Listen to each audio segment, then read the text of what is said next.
Jocelyne Desjouy du GAEC de Marsoulette, l'informatique à la ferme c'est une totale réussite. Il y a 4 ans qu'elle s'y est mise. Par curiosité au début pour voir, mais aujourd'hui c'est par conviction qu'elle a décidé d'investir dans un ordinateur plus puissant. Démystifions les métiers du numérique avec les femmes digitales. Aujourd'hui, malheureusement, il y a seulement en France 15% de femmes dans les métiers du numérique, sachant que si on va plus profondément dans les 15%, les filles qui vont développer ces outils, il y en a beaucoup moins, ça tourne autour de 4, 5, 6%.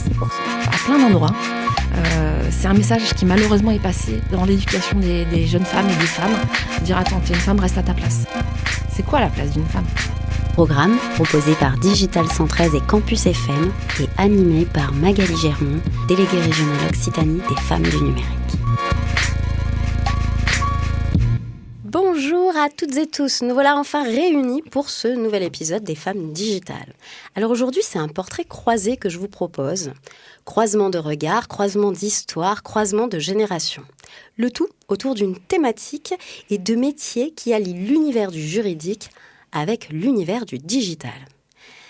Alors à mes côtés et surtout autour de ces micros, nous avons Élise Babelaire-Roland qui est Security Business Partner chez Corporate Security Airbus, Supply Chain Security référente. Et Rim Roudiez qui est adjointe des opérations chez MDP. Alors il est vrai que quand on lit vos titres de fonction, on se demande mais quel est le rapport avec le monde juridique ? Alors du coup, je vous pose la question de début d'émission à toutes les deux, qui est en quoi exactement êtes-vous des femmes digitales ?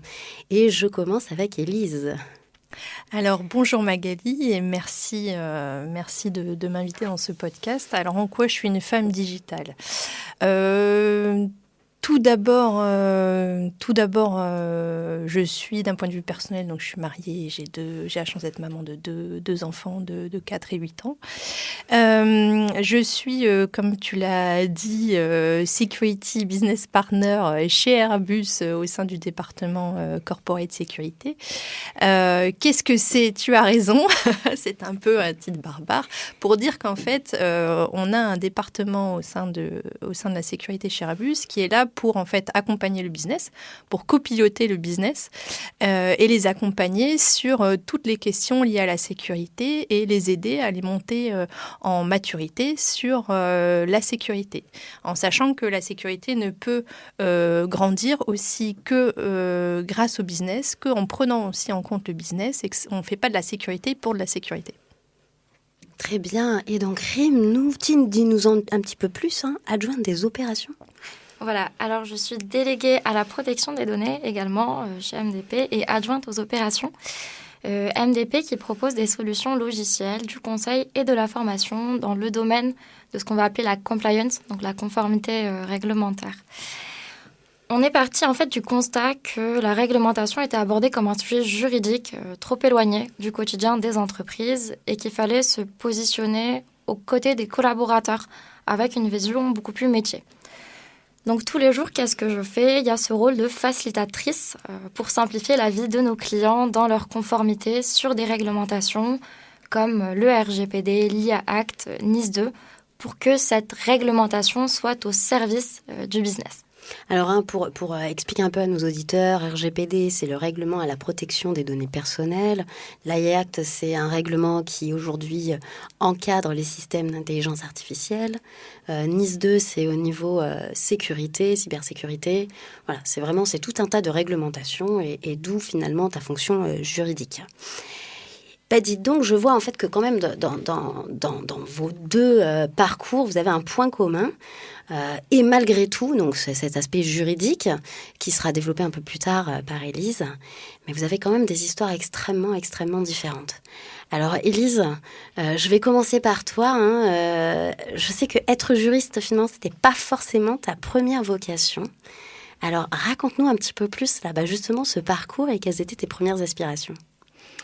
Alors, être juriste, pas forcément une première vocation, oui et non, parce que j'ai toujours voulu, malgré tout, faire des études de droit. Mais pourquoi des études de droit ? Pas pour être juriste, effectivement, mais pour passer les concours d'officiers de police et inspecteurs des douanes, notamment. Donc ça a été mon premier objectif, et aussi en parallèle tenter l'officier sous contrat dans l'armée. Donc ça a été mon premier objectif. Après ma licence de droit, j'ai passé les concours. Je savais qu'une licence de droit, c'était un petit peu juste, pour être honnête, pour les passer. Mais quand j'ai une idée en tête, je vais jusqu'au bout. Je les ai pas eus de peu, donc, mais j'ai continué, j'ai persévéré en voulant me spécialiser quand même dans tout ce qui était sécurité des biens et des personnes. Et j'ai eu l'opportunité de pouvoir postuler pour un contrat officier dans l'armée de terre, qui était sur le point de se finaliser et qui ne s'est pas fait, voilà, pour X raisons. Et en parallèle, au même moment, j'ai eu une proposition d'une ESN pour entrer en tant que consultante en système de sécurité des systèmes d'information. Alors, je précise, même si on l'a eu déjà vu dans les émissions précédentes, ESN, c'est Entreprise des services numériques. Tout à fait. Merci Magali. Et je me suis dit, alors il y a le mot sécurité, certes, mais bon, les systèmes d'information, c'est quand même tout nouveau pour moi, ce n'est pas du tout ma formation. Mais mon profil en fait de juriste intéressait beaucoup l'ESN à l'époque, pour pouvoir développer tous ces aspects aussi de conformité réglementaire liés autour des systèmes d'information. Donc je suis rentrée en tant que consultante, donc j'ai tout appris. Je suis partie un petit peu de zéro sur tout le vocabulaire lié au système d'information. Je me suis auto-formée, j'ai été aussi formée par mon entourage, qui m'a, notamment mon mari, qui m'a beaucoup aidée, qui avait plus une formation d'ingénieur. Et aussi en interne, plus tard, j'ai eu aussi l'opportunité de me développer via des formations continues. Donc comme quoi, tout est possible. Oui, donc voilà, on retiendra donc non seulement ça n'a pas été un frein, tu as quand même accepté justement ce poste, là où des fois, on y va un peu à reculons et on n'ose pas. Et en plus, tu as été soutenue, accompagnée personnellement par tes proches. Et ça, c'est vrai que souvent dans les histoires, on se rend compte que c'est vraiment important. Rim, alors toi, ton histoire, elle est très différente, puisque tu vas nous raconter ça, mais elle démarre au Maroc. Et dès le plus jeune âge, alors toi, tu as été très sensibilisée, très très jeune, au numérique. Et donc, c'est un peu la porte d'entrée de la suite. Exactement, Magali. Donc, mon premier rapport au numérique, c'était au Maroc, dans une association avec mon papa, où on initiait les jeunes de la Médina de Rabat au numérique. J'y suis allée, pour vous donner une idée, de mes 5 ans à mes 11 ans. C'était un espace hors du temps, un espace numérique, digital, un peu comme une médiathèque, où on se réunissait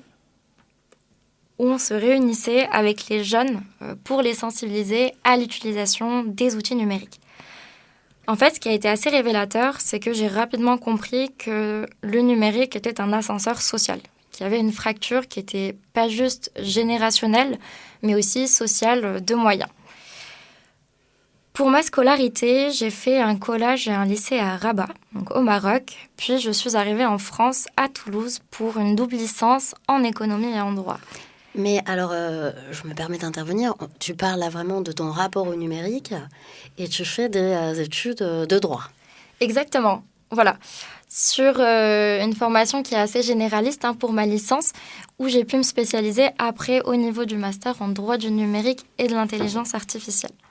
Ok, donc vraiment, il y a eu cette entrée. Et pourquoi tu as choisi le droit plutôt que d'aller directement sur une formation scientifique ? Parce que c'était un socle qui était pour moi intéressant. En fait, j'étais très curieuse de me dire comment aujourd'hui on arrive à poser des normes. Avec à côté le numérique, comment on régule quelque chose qui est immatériel. Alors même que le droit, initialement, on arrive à délimiter sur un territoire, il y a toujours quelque chose de matériel derrière. Ok, merci Rim. Alors toi, Élise, dans ton parcours, alors tu as été passée par tout un tas de fonctions. Donc tu commences dans une ESN, tu as tes premiers rapports en effet avec le monde de l'informatique, et puis finalement tu as été au fur et à mesure de ta carrière, tu as touché un peu tout ce qui est réglementation à la cybersécurité, on en a parlé, le rôle aussi de DPO, c'est-à-dire délégué à la protection des données. Tu nous racontes un petit peu tout ça ton parcours. Donc en fait, après avoir passé 4 ans dans la première ESN en tant que consultant sur la sécurité des systèmes d'information, j'ai rejoint une deuxième ESN en 2015 en tant que consultante sur tous les aspects de conformité réglementaire liés en fait à la cybersécurité. Donc ça, c'était un complément, on va dire, à mon poste précédent, et ça rejoignait aussi mon profil de juriste en fait de départ. Donc c'était une belle opportunité. Ça m'a permis d'accompagner en fait les entreprises sur de la conformité réglementaire type RGPD comme on a parlé précédemment, des lois et des règlements spécifiques aussi à la cybersécurité. Donc ça a été une riche expérience, et ça a été aussi un levier en fait pour un poste, pour entrer en fait chez Airbus, pour un poste de DPO en fait, on va dire delegate, parce que l'organisation était faite ainsi. Et puis pour avoir un peu une idée, on est dans quelles années Alors là, on est en fin 2017. Oui, donc 2018 n'est pas encore là. Non, je parle de 2018 parce que c'est une date importante pour le RGPD. Exactement. Et donc en fait, c'est pour ça qu'à l'époque, en 2017, Airbus grossissait, on va dire, en termes d'équipe sur toutes les questions liées au RGPD. Donc il y avait déjà des personnes en charge de ces questions-là chez Airbus, mais l'équipe était on va dire réduite à 2 personnes. Et là, c'était l'opportunité vraiment d'intégrer une équipe qui se montait au niveau de toutes les divisions d'Airbus, et pour aussi accompagner les filiales. Donc ça a été une belle expérience parce que, comme tu dis, c'était juste avant la date phare de 2018. Donc on a eu, c'était un vrai challenge aussi, parce que nous, il faut savoir qu'Airbus, c'est européen et aussi international. Donc on a aussi un vrai challenge à ce niveau-là, même si le RGPD est européen. Mais après, quid aussi en accompagnant aussi les filiales en dehors de l'Europe, parce que ça nous concernait aussi. Alors, on parle de 2018, mais peut-être que certains auditeurs et auditrices ne savent pas ce qui s'est passé en 2018. Est-ce que tu peux vite nous le rappeler ? Oui, alors 2018, ça a été l'entrée de ce qu'on appelle le RGPD. Donc ça a été on va dire une date clé pour la protection en fait des données personnelles au niveau européen, un vrai socle en fait commun au niveau européen pour protéger les données personnelles. Donc voilà, là ça a été une belle expérience. Malgré tout, la sécurité reste mon premier objectif et me manquait. Et donc je suis retournée un petit peu à mes premiers amours en fait. J'ai eu l'opportunité d'avoir ce fameux poste de Security Business Partner en 2019.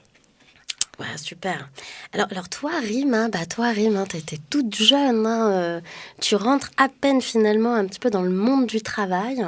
Ce qui est évidemment hyper intéressant comme témoignage et précieux pour les auditeurs et les auditrices de Campus FM qui, la plupart, sont étudiants. Donc raconte-nous le monde du travail d'aujourd'hui avec tes jeunes yeux. On t'écoute. C'est très récent, en effet, quelques stages en droit pharmaceutique, en éthique du numérique, de la protection des données. Mon premier contact avec le monde du travail, ça a été l'opportunité de faire une alternance dans une entreprise du numérique en Master 2. Donc là, ça a été mes premiers salons, mes premiers contacts clients. J'ai rapidement remarqué que dans cet espace numérique, il y avait finalement peu de femmes, ce qui m'a poussée à m'intéresser à ces profils un peu différents. Et d'ailleurs, quand on y pense depuis le début, je n'ai travaillé qu'avec des hommes. Alors là, tu confirmes malheureusement le mythe qui dit que, dans le numérique, ça manque terriblement de femmes. Et alors, là, ce qui m'interpelle, c'est que souvent, on se dit, dans le domaine juridique, il y a quand même plus de femmes, c'est plus féminin. Mais toi, ça n'a pas forcément été le cas. Voilà, on est vraiment à la croisée du numérique aussi et du droit.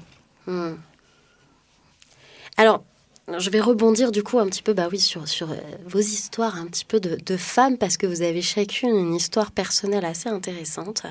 Alors je commence avec Élise.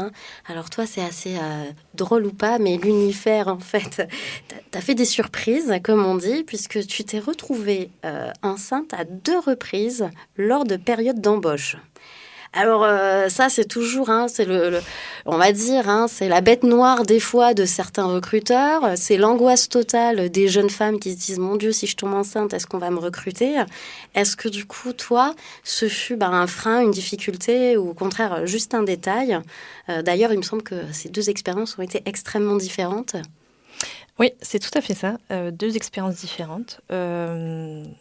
Et il faut savoir, être enceinte, c'est pas une maladie, mais malgré tout, c'est stressant. C'est stressant quand on cherche à changer, à se développer. Et c'est aussi un heureux événement en même temps. Évidemment. Mais on ne choisit pas la date. C'est comme ça, c'est la vie. Et c'est la magie de la vie aussi.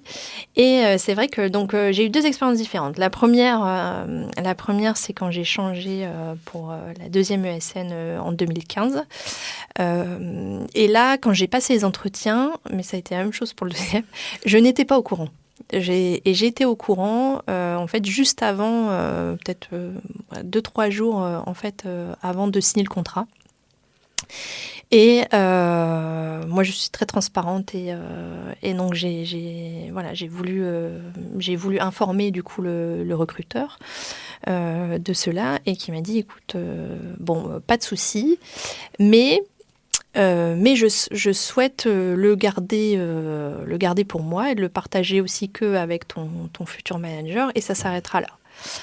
Bon, très bien, c'est parti pris, mais le jour où je suis arrivée, bien évidemment, ça se voyait.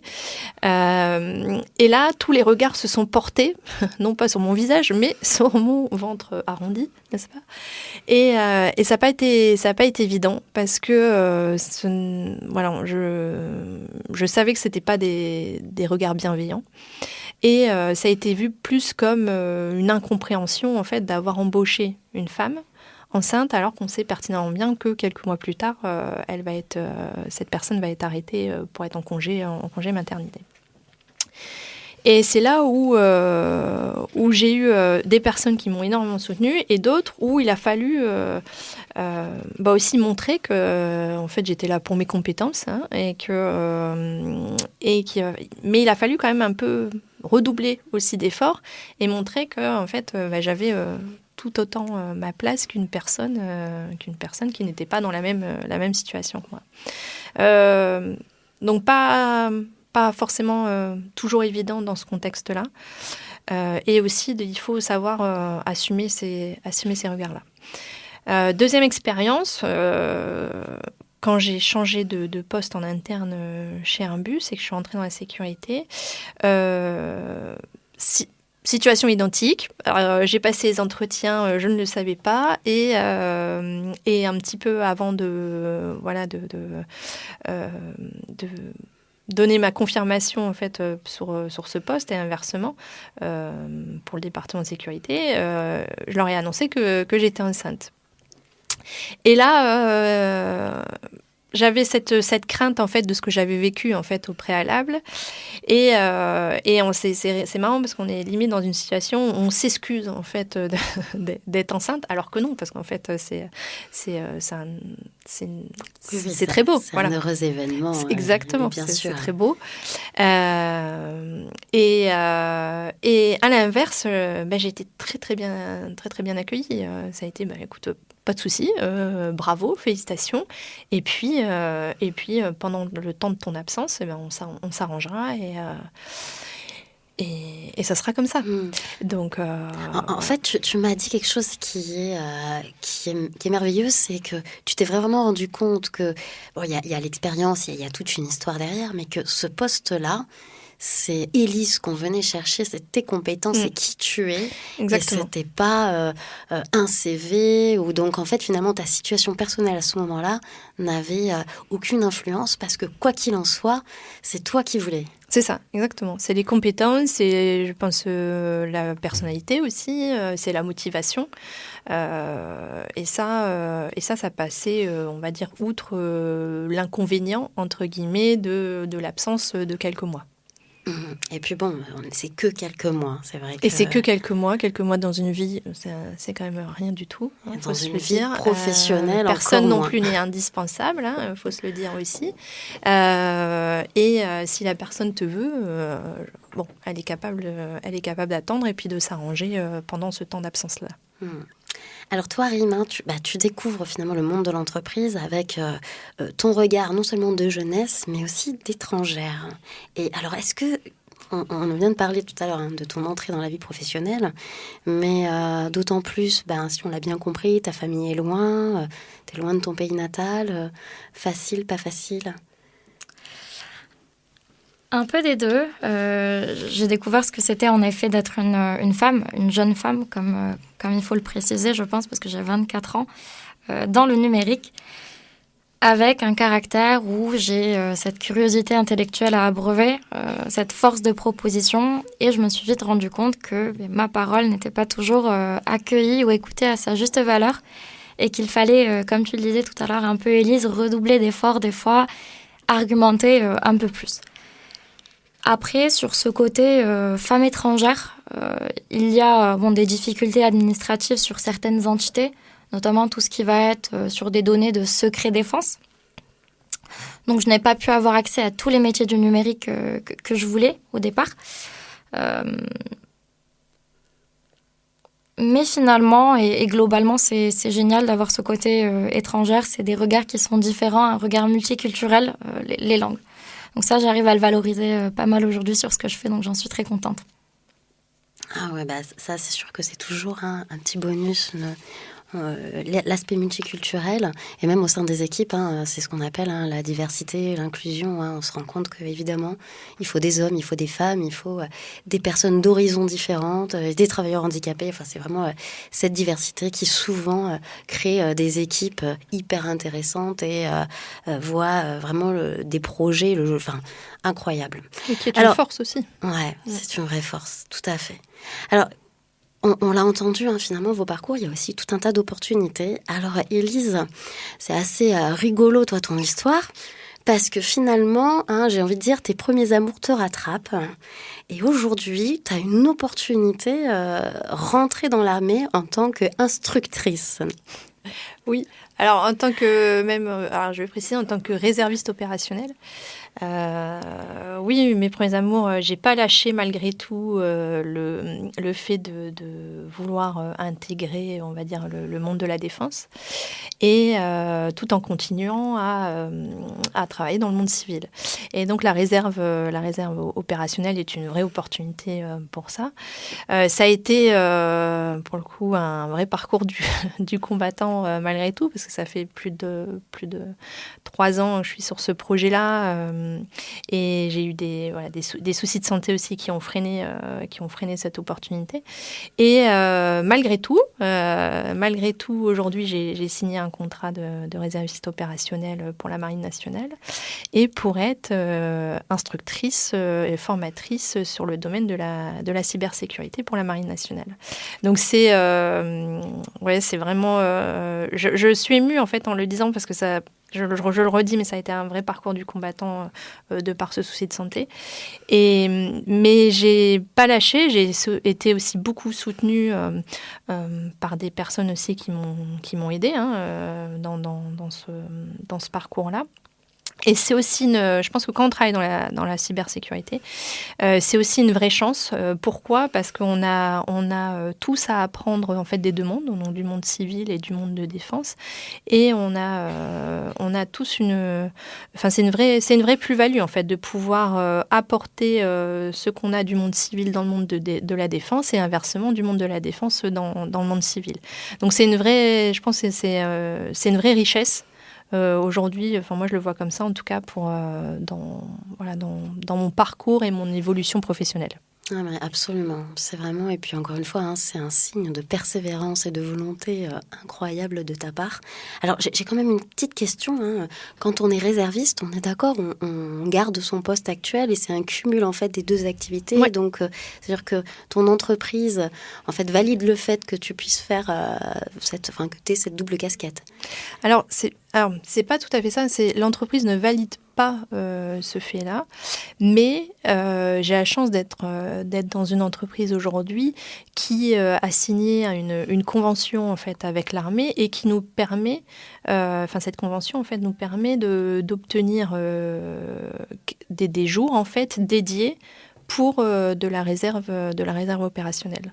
Donc c'est une vraie chance. De pouvoir, parce que ça permet en fait vraiment d'allier le poste actuel dans le monde civil et de pouvoir contribuer au domaine de la défense d'autre part. Merci pour ces précisions. C'est vrai que ça peut intéresser finalement, parce que quand on ne le sait pas, ça peut intéresser des personnes qui nous écoutent, de se dire « Ah bah oui, en effet, c'est une possibilité ». Tout à fait. Et l'armée recrute énormément de réservistes.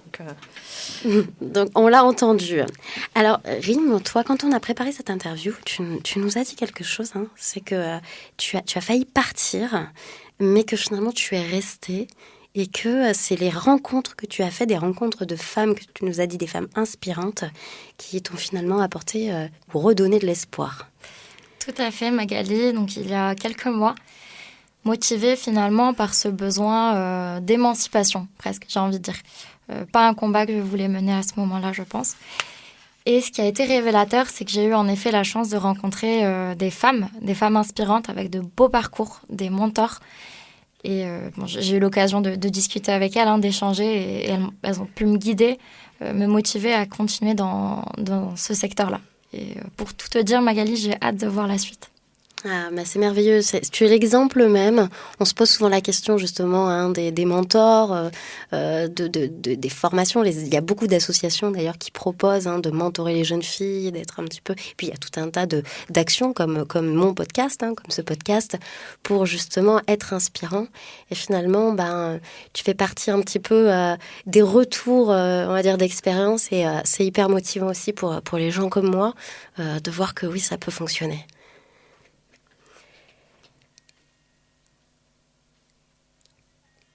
Alors, on va continuer avec une dernière thématique qui est vraiment la thématique, j'ai envie de dire, de la persévérance. Et c'est une thématique qui est importante chez les femmes parce que, alors, quand on regarde les statistiques, on se rend compte que très souvent, les femmes abandonnent. Alors, on parle souvent de légitimité, où elles se sentent pas capables, et surtout face à des offres d'emploi. Là, il y a une grande partie des femmes qui ne vont pas postuler parce que elles pensent qu'elles n'ont pas les compétences requises, ou en tout cas elles n'ont pas 100% des compétences, qu'elles ne maîtrisent peut-être pas l'ensemble des éléments sur cette fiche de poste. Et alors je pense notamment, Élise, c'est pour toi cette question, je pense notamment à la maîtrise de l'anglais, et c'est souvent un frein. Et toi, il me semble que c'était une condition sine qua non pour tes derniers postes, mais est-ce que du coup, tu t'es présenté sur ces postes avec déjà cette compétence en étant absolument bilingue ou pas du tout? Et est-ce que la mention full English, c'est quand même, ça a été un point d'interrogation pour toi? Et peut-être d'ailleurs, est-ce que ça aurait pu freiner finalement l'acceptation ou le dépôt de ta candidature? Alors l'anglais, c'est une vraie question, surtout quand on travaille chez Airbus, où l'anglais, c'est la langue officielle, puisqu'on est une entreprise européenne et aussi internationale. Quand je suis entrée chez Airbus, oui, sur la fiche de poste, on demandait un niveau d'anglais, ce qui est normal. Et à l'époque, je n'étais absolument pas bien, je ne le suis toujours pas, mais je me suis quand même bien améliorée depuis. Et c'est vrai qu'on se pose des questions en se disant, comment est-ce que je vais réussir à m'exprimer dans le bon sens? Mais il faut y aller. faut y aller, faut le tenter, parce qu'en fait, si on ne tente pas, on n'a rien. Hein. Faut y aller, faut se préparer, bien sûr. Si on n'est pas à l'aise, on se prépare, on met tout en œuvre en fait pour arriver à l'objectif final. Et comme ça, on n'a pas de regrets. Donc oui, tout est possible. J'étais pas bilingue à l'époque, j'étais pas, on va dire, comme on dit, fluent. Mais à force on se forme en interne, on se forme aussi soi-même. Et je pense que quand on a la volonté, du coup, on peut accéder à énormément de choses. Donc oui, tout est possible et l'anglais ne doit pas être un frein pour personne dès lors que l'on a envie en fait d'atteindre l'objectif qu'on s'est fixé. Ouais, alors pour rassurer tout le monde, hein, j'imagine que les premières réunions, c'est toujours un peu la panique. On a l'impression qu'on ne comprend pas tout. C'est ça. Hein, et puis au fur et à mesure... Au fur et à mesure, on s'habitue. Faut aussi se lancer. Faut pas hésiter à parler, à échanger, même si on n'a pas forcément toujours le bon vocabulaire. Mais si on se met aussi à la place des Anglais qui essayent de nous parler en français, en fait, ils sont dans la même situation. Hein. Donc, faut pas hésiter. Pas hésiter et à force, avec l'écoute, avec la persévérance, avec l'envie, on y arrive, on s'améliore et tout se passe bien.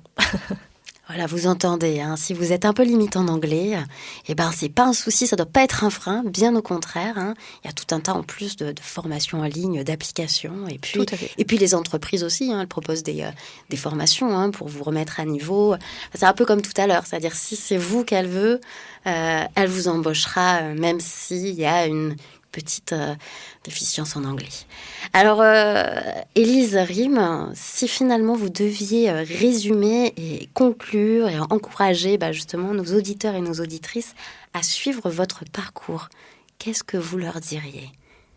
Rime. Alors, comme on le disait juste avant, la persévérance, hein, qui est un terme clé, je pense. Peut-être, moi, de mes débuts, j'ai l'impression qu'on a vraiment un savoir-être qui est remis en avant, qui est au service du savoir-faire.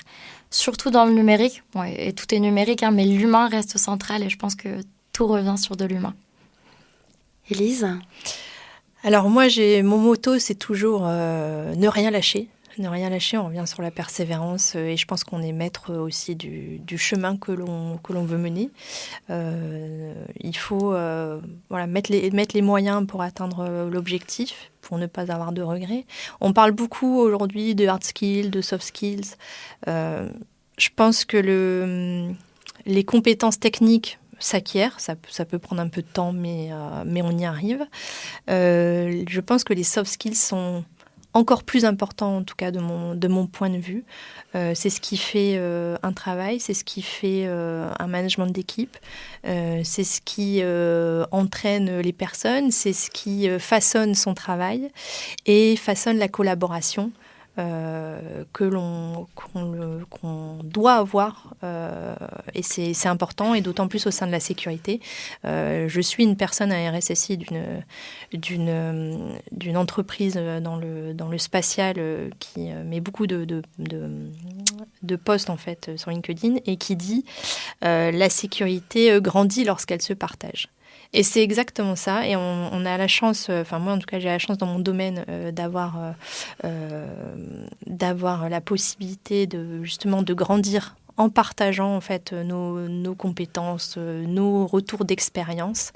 Et ça c'est formidable. Donc c'est pour ça que je pense que l'humain, et je reviens à ce que tu disais, l'humain est central, mais l'humain est aussi le plus complexe à gérer. Et c'est pour ça qu'il faut continuer à y croire, continuer à avancer et on y arrive. Alors, malgré ces échanges absolument passionnants, oui, j'entends malheureusement la petite cloche de fin d'émission qui annonce que nous allons devoir nous quitter. Merci vraiment pour vos témoignages.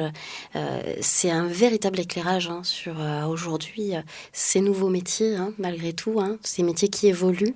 Élise, tu nous as montré l'évolution finalement du métier, des métiers juridiques, de sécurité, on va dire ces 10 d'années dans le monde, en tout cas du numérique.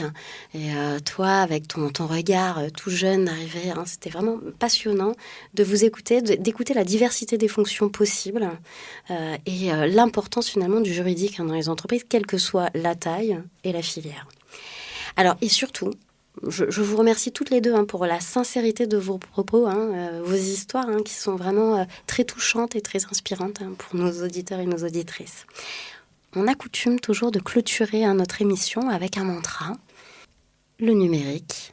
Une opportunité pour les femmes. Les femmes. Une opportunité pour le numérique. Merci Élise, merci Rim et merci à toutes celles et ceux qui nous écoutent et suivent le podcast Femmes Digitales, qui est toujours évidemment disponible non seulement sur le site de Campus FM, mais sur toutes vos plateformes de streaming préférées. Et oui, il suffit de cliquer sur le petit bouton s'abonner. Et j'espère que j'aurai le plaisir de vous retrouver prochainement pour un nouvel épisode, puisque nous recevrons bientôt une nouvelle femme digitale qui se trouve être plutôt en fin de carrière, mais qui a un parcours épatant. Alors à très vite.